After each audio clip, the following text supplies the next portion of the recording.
तैची सद्वस्तू जाण न लगे प्रमाण प्रत्यक्षा सोज्वल जरी बुद्धीचे डोळे कल्पना तिमिरे असती झाकोळले हे तिमिर उपदेशे पळे पुरे जे सगळे ते ज्ञान वस्तुतः जरी मार्गी माळ दृष्टी देखता सांज वेळ माळ असता भासला व्याळ अज्ञान पडळ कारण त्या खिशामाजील गुप्तदीप उजळिता झाला अज्ञान लोप प्रकट झाले खरे स्वरूप व्यालत्व आपाप मावळले म्हणून अज्ञानाचा अपाय घालवावया उपदेश उपाय तदर्थ ज्ञानी झिजवोनी काय अज्ञान ते काय उपदेशिती असता प्रपंची वर्तमान प्रसंगे प्रारब्धे जे आपन्न ते भूतकार्य अज्ञानजन्य आधी हे ज्ञान आवश्यक सत्यम ज्ञानमनंतम ब्रह्म अविद्या माया सकळ भ्रम या जै होईल उपरम तैच संभ्रम ज्ञानाचा ज्याचा गेला न देहाभिमान तयासी कोण म्हणे सज्ञान अभिमानाचे अधिष्ठान त्या नाव अज्ञान मूर्तिमंत जयास म्हणती मायेचा पूर जया माझी हे जगत चूर तो हा देखत भूल संसार अज्ञान मूलाधार तयास अज्ञानापासाव याचा उद्भव अज्ञान जनित याचे वैभव एकत्वी जो अनेकत्व भाव तयाचा ठाव अज्ञान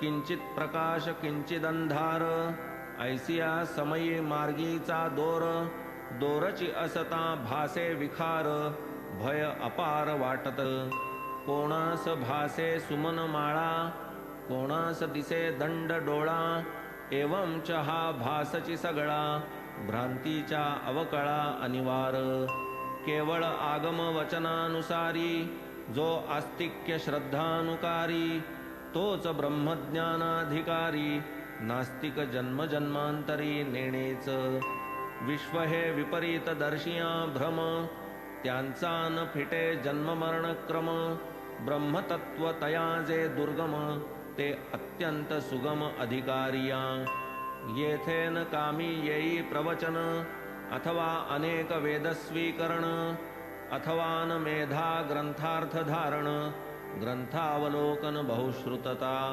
शब्दे होईल शब्दज्ञान तेणे का होईल वस्तुविज्ञान बुद्धी अतिविवेक संपन्न वस्तून तदधीन केव्हाही श्रुतीनी मोठी बांधिली हाव परीन लाधता वस्तूचा ठाव परतल्या ऐसे वस्तूचे वैभव कुंटली धाव जाणीवेची षडदर्शने टेकीस आली अद्यापि वादच करीत राहिली आत्मवस्तू ठाईच ठेली शब्दान आकळली केव्हाही झाले मोठे शब्द पंडित वस्तू सूर्या पुढे खद्योत एकदा झालिया वस्तू प्राप्त मावळे समस्त शब्दजाल जगी पहा अंधारे राती दीप प्रकाशे क्रिया चालती परी सूर्योदय होता प्रभाती जन उपेक्षिती दीपाते तरी जे नभे वाचेचा विषय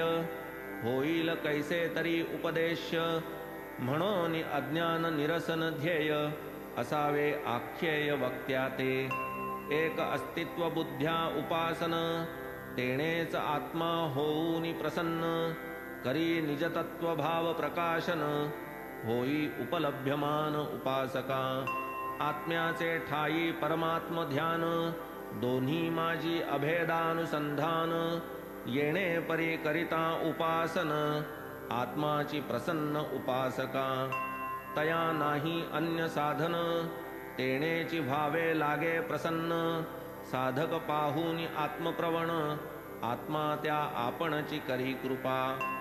होता ग्रंथाची विषय समाप्ती, वक्ते श्रोतया सदैव प्रार्थिती. श्रवण श्रमार्थ क्षमा मागती, ही शिष्टरीती सर्वत्र. तैसे नभे या सच्चरिती, कर्तृत्व याचे न माझे माथी. स्वये साईच निज कथा लिहविती, लेखणी मज हाती देऊन.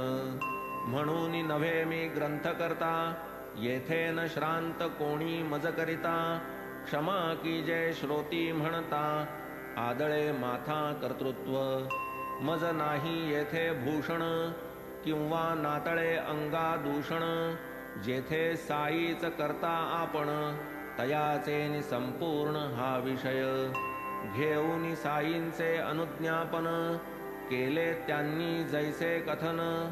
तैसे तैसे मी केले लेखन, अज्ञान विवेचन श्रवणार्थ. प्रकट करावया निज वैभव, आपुला प्रताप आपुला गौरव. प्रवेशोनि मज माझी स्वयमेव, विषयार्थ गुरुदेव प्रकाशी. देईल जो या ग्रंथा दूषण, अथवा त्याचे मानी जो भूषण. ते दोघे मज वंद्य पूर्ण, निज नारायण स्वरूप. भक्ताची या परमहिता, स्वये निर्मोनी निज चरिता. हेमाडाची या धरोनी हाता, कथा लिहविता श्री साई. जयाचा शरीर परिग्रह, केवळ करावया लोकानुग्रह. खंडावया कुतर्क दुराग्रह, लोकसंग्रह रक्षावया. म्हणून हेमाड तया चरणी, अनन्य भावे येई लोटांगणी. पुढील रसाळ कथांच्या श्रवणी, व्हावे श्रोतृगणी सावचित्त. स्वस्ति श्री संत सज्जन प्रेरिते, भक्त हेमाड पंत विरचिते. श्री साई समर्थ सच्चरिते, अज्ञान निरसनं नाम पंचाशत्तमोऽध्याय संपूर्णः. श्री सद्गुरु साईनाथार्पणमस्तु. शुभं भवतु. श्री सच्चिदानंद सद्गुरु साईनाथ महाराज की जय.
ॐ